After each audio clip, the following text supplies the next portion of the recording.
So I don't really have time to title everything and upload stuff right now, but I'll go on to the second part. So basically, what led into this conversation is people that have reached out to me on Facebook, the only people that have reached out to me. And the reason I got to this was because I was first talking about my legal thing, and then I went into people that commented on YouTube. And the reason why I went into that, because with the legal thing, I'm just going through all kinds of crazy stuff, addressing that. And then I was thinking about people that commented on YouTube, because this one lady, Miss Singh, hi, she was just like, well, you should set up a PayPal account. And I was like, no, most definitely not. I don't need to do that. But the thing is that once I started looking into the legal stuff and just all of the circles that they drive you around, in order to really do that, even when I was actively going through the legal thing, in order to actively do that, that's a full-time job. You know what I'm saying? And it's like, you have to have time and resources, and it's tricky because they'll use your weaknesses against you. Like, they knew that I was court ordered homelessness, so they would set a court date for the next day, and then you end up with a bench warrant. So it's like, it's tricky, and it's very interesting. Actually, it's a lot of fun because I like to argue and research and all that, if you have the time to do it. But if you're court ordered to homelessness, you're in a homeless shelter, you cannot research those things because their rules, you have to be asleep by 7, in by 7 o'clock, sleep by 10, and then you have all these crazy people around you that's loud and obnoxious and whatever. You can't even focus to work on anything. And that's the truth. So I went through that for years. And so, thank you, Ms. Singh, for saying that, because actually, when I look back on it, legally, that would be a good idea, because that would help me to at least sustain basics if I decided to, and which I do need to decide to do, because I'm not getting that sealed or expunged. I'm not doing it, because that's like having a domestic abuse partner abuse you and then you say nothing happened. No, it happened, and you were wrong for doing that. What can I do about it? Nothing. But I want to at least clear my name. I want to at least show the right and wrong. So, yeah, so thank you for that. But anyway, so I went to, skipping all that, I went to, talk about the YouTube commenters, because I missed one, and one very important one, Miss Veronica Ford. And again, I was saying I do remember her from way back 20-something years ago when I was in college. I don't remember how we met. I had an apartment in Richmond, Virginia, and I don't know how we met. Somehow we met, and she had a little girl at that time. The little girl is grown now, but probably with little kids of her own. But I do remember her, and I didn't respond back at first, because she, I think, talked to me on a couple other channels, because I didn't know who it was. All I saw was somebody saying, I saw the name, but it didn't ring a bell at first. All I saw was somebody had a twerk video on their thing, and I was like, what is that all about, But then I don't really do Facebook, but I had Facebook set up, and I saw that she was one of the few people that, because I had Facebook up a couple times, and I had, like the normal people have, like hundreds and thousands of friends, quote unquote friends or whatever. But it really brought me down, because the reason I had put it up, because I said I never was going to use Facebook, was because of the legal thing. I figured that somebody, from my childhood, or somebody that knew about me, would definitely want to help me through this legal situation. Somebody somewhere grew up to be a lawyer.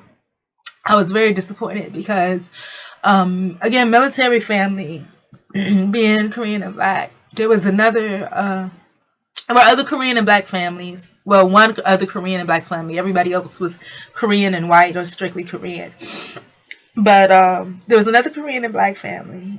And I remember when I was little, the little boy, I think I may have had a little, not really crushed, but just happy that somebody was similar to me. And he turned out to be a lawyer, and I was just like, oh wow, so he's gonna help me. So I reached out to him, and no.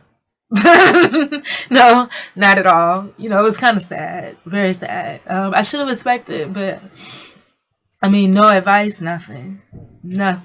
And I even posted what happened, like on Facebook. Nobody gave a single solitary, nobody. And it was so sad. Sad. And it really frustrated me, because I was like, wow, all these quote unquote friends, nothing. The only person that halfway cared was, I think I had a best friend when I was like maybe 11 or 12. And one of the guys that she really hung out with, and because she really hung out with him, we may have spoken once or twice. He's worked for the government or something, and he halfway cared. He was like, because he had a situation where a family member had a similar situation, and or a friend or somebody close to him. But he was really on that. He was just like, "Hey, you want me to show you a new trick?" And I guess he was going to show me. He could see me through the webcam, but I covered my stuff up, because I didn't want to see the neat trick or whatever. So I covered it up because I didn't chat with anybody like that.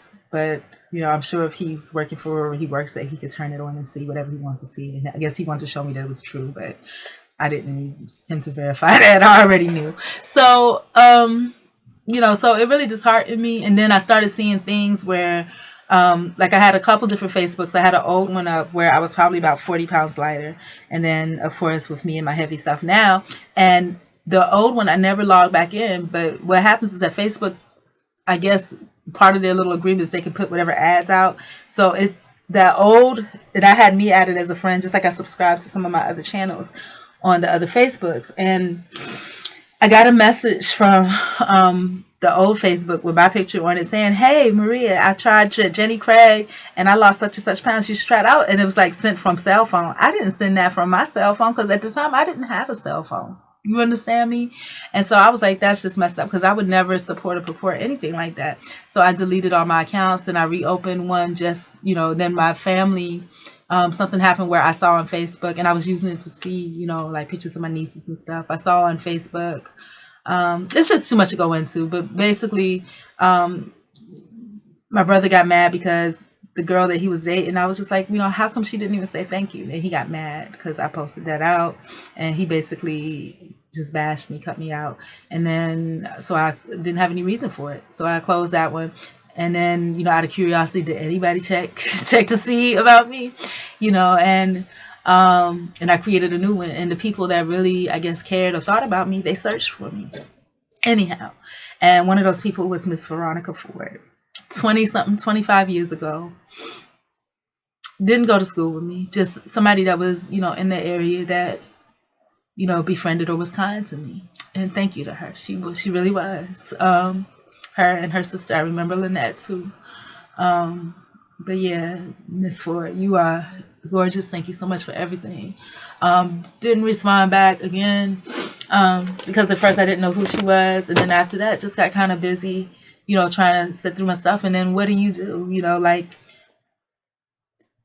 It's just, I didn't have anything to communicate. But I'm glad that you, remembered.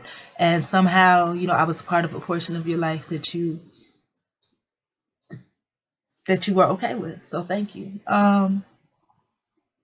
Yeah. Another person I mentioned reached out to me. My first boyfriend, no matter how many times I close or reopen, he reaches out. He's doing really well.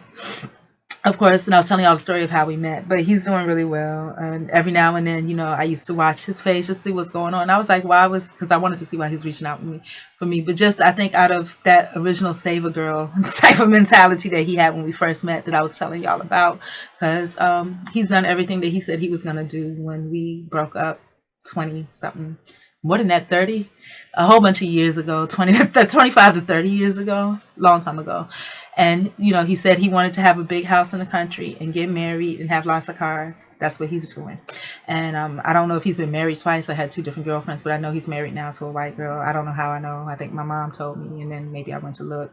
But I don't know. But, whatever he's doing good. A lot of things, in association with that too. But that's one of the bottom line. That's one of the people that reached out to me.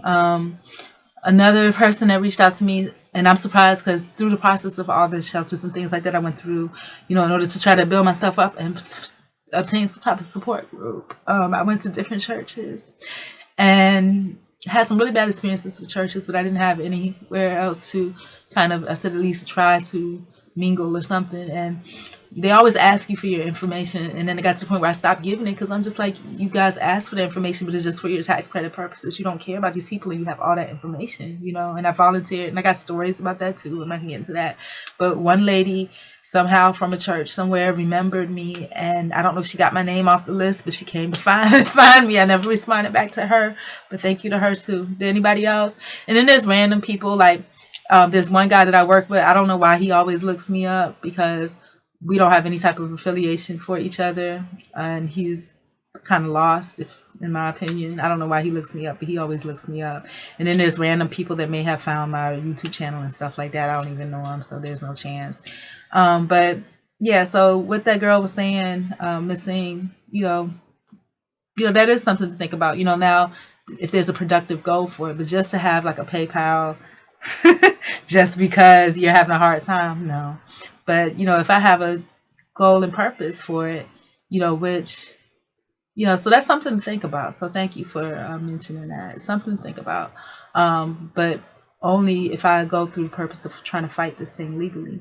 But it's tricky because even if I go through that, go to go through that process for that purpose, if they don't want you to have money, they can easily take the money out. You know what I mean? If they know that that's how you're sustaining. So it's a lot with that. And missing, if you truly do care and things like that, like I always mention in my videos, homelessness is not an economic disease. It's a socioeconomic disease. And the first step is the social portion of it. If you watch some of my liked videos, you'll see that the videos that I like regarding homeless people are not ones where they just said, oh, I just gave this person such and such. It's ones where this person sat down and had a meal with this person. This person took this guy to lunch or takes this guy to lunch every Friday, And for people out there that are lonely and that are doing okay, that's a good thing for you to do. That's a good way for you to use your time, get to know someone, enrich someone with your experience and your thoughts and so forth. So I'm not into people just giving people stuff. No.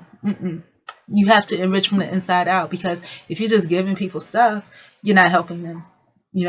Food stamps, this, that, and other. It's not helping. You have to find a way to sustain yourself and also to build some type of circle of love around you as a support system. So the best thing that you can do for me is love me, care about me, wish me the best, and just be supportive. So I really do appreciate that. But that is something to consider. So thank you for mentioning that. I said that I was going to. I said that I was going to go back and actually address appropriately, the comments, but I still really don't have time to. I'm just flying through this, but that was my experience. So at least I have the information. I don't know how I can get in contact with a human being at the clerk of courts. I guess that will be my job for tomorrow. So at least I have, a set definite plan for tomorrow. At least I have the information here.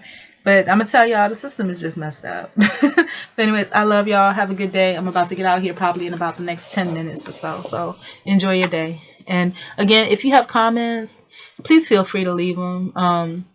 Please do, please do. That's, if you want to enrich my life, that's the best way to do it. Leave your comments, leave your thoughts, leave your opinions, your suggestions. I may not agree with them, I may not jump on them on board, but if eventually if something comes around and I see it, it's something that you planted a seed, So plant that seed of thought, encouragement, caring, motivation, wisdom, whatever. Plant it. Put the seed right there, or education. If you feel like, I said something that was wrong or that you don't feel that you agree with, plant that seed of education. Educate me, plant that seed, and it may not sprout up overnight, but eventually, I'm pretty open-minded, So, plant that seed, encouragement, thoughts, wisdom. And like I said, or, that seed of education. And even if you plant it and I have something contrary, again, I'm planting that seed of research and analysis to you. So everything is in growth and development, and that's the best way that you can help, by growing and developing people. So I'm going to try to upload this. Bye.